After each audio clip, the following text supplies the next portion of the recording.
this weekly's the ish that you have to do to actually get good at whatever your goals are. The focus and the emphasis in the three areas of the people that I'm speaking to, the demographics, which is ladies that want to be strong, athletic and curvy, athletes who are competing, fighters as well, but then also those who used to compete and ex-athletes. We're going to put all these emphasis together, and the emphasis is dealing with injuries and preventing injuries. More importantly, it's just understanding that when you do get injured, that doesn't mean that you just stop and you pause your training.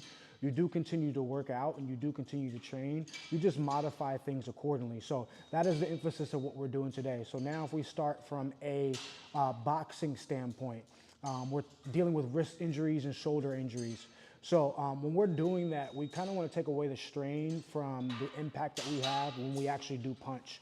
And so the way that we're going to do that is we're going to work on non-explosive movements, and we're going to really focus on our technique and turning our shots all the way over. Remember, once again, slow is smooth, smooth is fast. So use this injury as an opportunity to really slow down and focus on your technique. Now, if you have a lower body injury, we would just want to make sure that our explosiveness is as much as it would be if we didn't have the injury. So we would slow down and sit down a little bit with our stance and our foundation to make sure that we don't re-aggravate an injury. Now that's from the actual application of what we're doing, because most of the time our injury occurred through application. So that is what we're doing with the boxing emphasis for you. Now from a strength and conditioning standpoint, what we really want to focus on is a lot of isometrics, but then also tempo. And what tempo looks like is going up through a movement and going down through a movement, concentric, eccentric, and playing around with the control. So that way, once again, the same emphasis that we don't have to really focus on explosion. We can really slow down and working on the technique of our movement. So an example of that for you would be a tempo squat.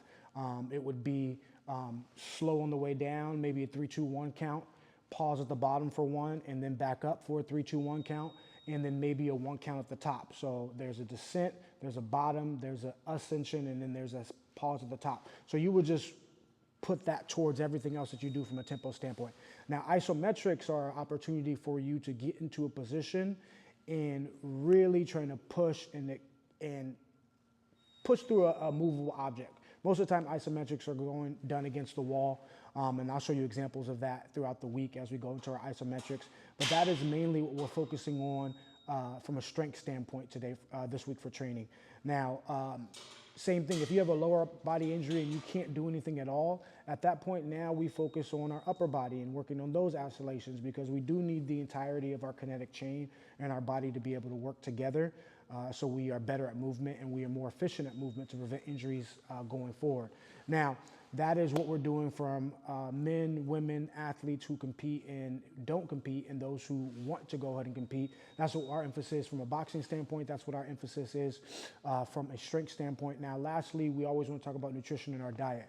Our job this week is to flush out and keep the inflammation down. The way we're going to do that is making sure that we drink a lot of water to push the inflammation out, and then we also want to look at our carbs and what we eat to make sure the inflammation doesn't stay. So Greek yogurt, well, not those will be protein, but we can look at our carbs from a berry standpoint.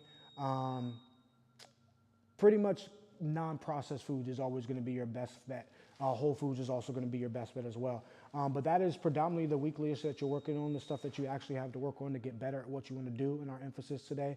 And it's understanding that we are working through injury. We're not using the injury as an excuse to stop from training. We do need to understand how to work around, because once again, I can't hold your hand through everything. If an injury happens and you get away from your goals, that's what our plan and that's what our idea is for this week.